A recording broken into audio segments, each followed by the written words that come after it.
Em uma época remota, quando Grécia e Roma eram apenas um sonho, uma civilização conseguiu o impossível e construiu o inimaginável. Os egípcios trabalhavam em uma escala muito maior que muitos povos em milênios. Fascinados por suas conquistas e movidos pelos seus deuses, os antigos faraós construíram os primeiros movimentos de pedra da Idade Antiga, mas esse poderoso império caiu.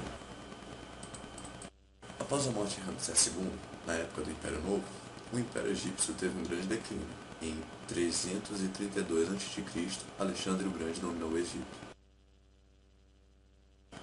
Motivos muito além do fascínio de Alexandre sobre a cultura egípcia levaram o mesmo a buscar a dominação do Egito. Seus grandes campos de trigo seriam inestimáveis para a alimentação do império em expansão de Alexandre.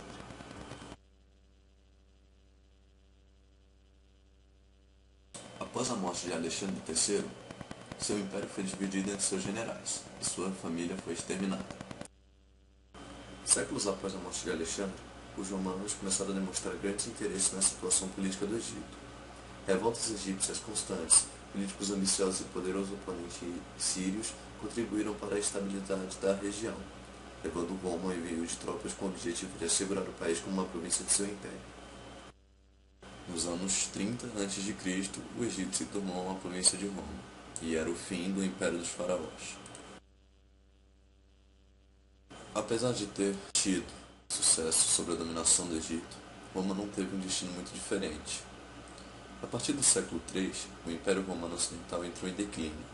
Com o fim das guerras de conquista, esgotou-se a principal fonte fornecedora de escravos. Teve início a crise do escravismo e abalou seriamente a economia. Fez surgir o colonado e provocou o êxodo urbano. Além disso, houve disputas pelo poder e as legiões diminuíram.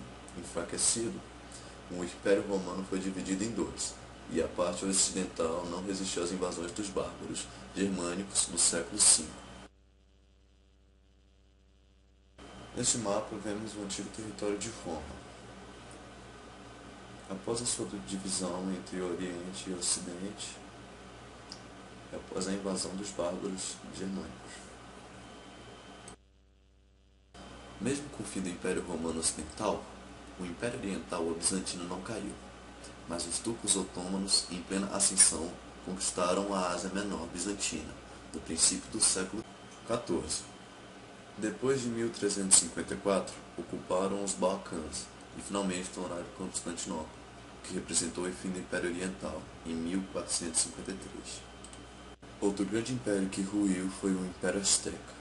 Quando o conquistador espanhol Hernán Cortés chegou ao Vale do México em 1519, o rei azteca Montezuma II pensou que aquele homem estranho, vestido com roupas estranhas e montado naqueles animais estranhos chamados cavalos, deveria ser o seu deus Quetzalcóatl, que retornou do exílio para cumprir a profecia, dando ao fim aos sacrifícios humanos. Os espanhóis foram recebidos como os deuses, ao invés de inimigos perigosos, mas Cortés não foi chamado de conquistador por acaso.